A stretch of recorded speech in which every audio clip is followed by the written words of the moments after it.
আসসালামু আলাইকুম রাহমাতুল্লাহ। আমরা অনেকেই প্রায় আফসোস করে বলি, আমার ভাগ্যটাই খারাপ, আমি যা করতে চাই তাতেই লস হয়, বা আল্লাহ বোধ হয় আমার কপালে সুখ লেখেননি। কিন্তু আপনি কি জানেন, আপনার জীবনের এই তথাকথিত ভাগ্য খারাপ হওয়ার পিছনে অন্য কেউ নয়, বরং আপনি নিজেই দায়ী। হ্যাঁ, শুনলে চমকে উঠবেন, কিন্তু পবিত্র কোরআনে এবং রাসূলুল্লাহ সাল্লাল্লাহু আলাইহি ওয়াসাল্লামের হাদিসে স্পষ্ট ভাষায় বলছে, মানুষই কর্মই তার ভাগ্যের বিপর্যয় ডেকে আনে। আজকের ভিডিওতে আমরা জানবো আমাদের কোন 5টি মারাত্মক ভুলের কারণে আমাদের ভাগ্য বা রিজিক নষ্ট হয়ে যায়। ভিডিওটি শেষ পর্যন্ত দেখুন, কারণ শেষের পয়েন্টটি আমাদের সমাজের প্রায় 99% মানুষ প্রতিদিন করছে। পয়েন্ট 1, নিজের হাতের কামাই বা পাপের প্রভাব। প্রিয় দর্শক, মহান আল্লাহ পবিত্র কোরআনে পরিষ্কারভাবে ঘোষণা করেছেন যে মানুষের উপর যে বিপদ আসে তা তাদের নিজেদের কর্মফল। সূরা আশ-শুআরা 30 নম্বর আয়াতে আল্লাহ বলেন, তোমাদের উপর যে সব বিপদ আপদ পতিত হয় তা তোমাদেরই কর্মের ফল, এবং তিনি তোমাদের অনেক ক্ষমা করেছেন। অর্থাৎ আমরা যখন আল্লাহর হুকুম অমান্য করি তখন আমাদের জীবন থেকে বরকত চলে যায়, আর বরকত চলে যাওয়াকেই আমরা ভাগ্য খারাপ বলে ধরে নিই।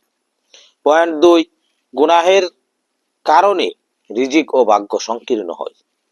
রাসূলুল্লাহ সাল্লাল্লাহু আলাইহি ওয়াসাল্লাম একটি অত্যন্ত ভয়ঙ্কর সত্য আমাদের জানিয়ে গেছেন, মানুষ তার নিজের করা গুনাহ বা পাপের কারণেই কেবল তার নির্ধারিত রিজিক থেকে বঞ্চিত হয়। মুসনাদ আহমদ ও ইবনে মাজাহ।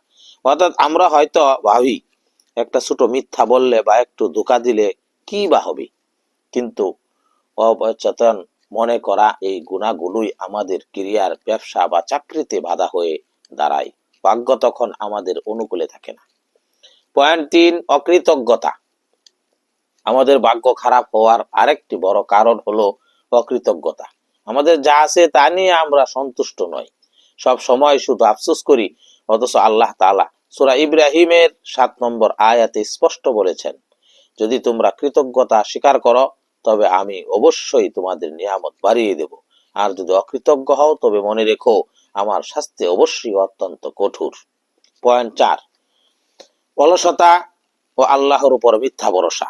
অনেকেই নিজে কোনো চেষ্টা না করে হাত গুটিয়ে বসে থাকে আর বলে, কপালে থাকলে চাকরি হবে, না হলে নাই। ইসলাম কিন্তু এই অলসতাকে কঠোরভাবে নিষেধ করেছে। ইসলাম শেখায়, আগে চেষ্টা করো, তারপর আল্লাহর উপর ভরসা করো।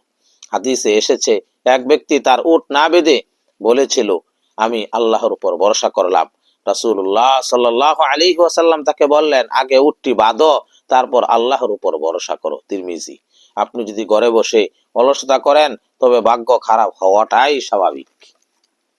পয়েন্ট 5, আত্মীয়তার সম্পর্ক ছিন্ন করা এবং মা বাবার অবাধ্যতা।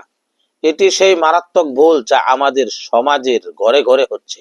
মা বাবার দোয়া ছাড়া কখনো ভাগ্য পরিবর্তন সম্ভব নয়। অন্যদিকে আত্মীয় স্বজনের সাথে সম্পর্ক খারাপ রাখলে মানুষের আয়ু এবং রিজিক কমে যায়। সহিহ বুখারীর হাদিসে এসেছে, রাসূল সাল্লাল্লাহু আলাইহি ওয়াসাল্লাম বলেছেন, যে ব্যক্তি চায় তার রিজিক বৃদ্ধি পাক এবং তার আয়ু দীর্ঘ হোক, সে যেন আত্মীয়তার সম্পর্ক বজায় রাখে। অর্থাৎ সম্পর্ক নষ্ট করলে আপনার ভাগ্য সংকীর্ণ হয়ে যাবে। তাহলে উপায় কি? ভাগ্য কি আসলেই পরিবর্তন করা যায়? হ্যাঁ, রাসূল সাল্লাল্লাহু আলাইহি ওয়াসাল্লাম বলেছেন, দোয়া ছাড়া আর কোনো কিছুই ভাগ্যকে পরিবর্তন করতে পারে না। তিরমিজি। তাই আজই নিজের ভুলগুলো শুধরে নিন, বেশি বেশি ইস্তেগফার বা ক্ষমা প্রার্থনা করুন, কারণ ইস্তেগফার করলে বন্ধ ভাগ্য খুলে যায় এবং অভাব দূর হয়। মা বাবার সেবা করুন এবং কঠিন পরিশ্রমের পাশাপাশি আল্লাহর কাছে দোয়া করুন।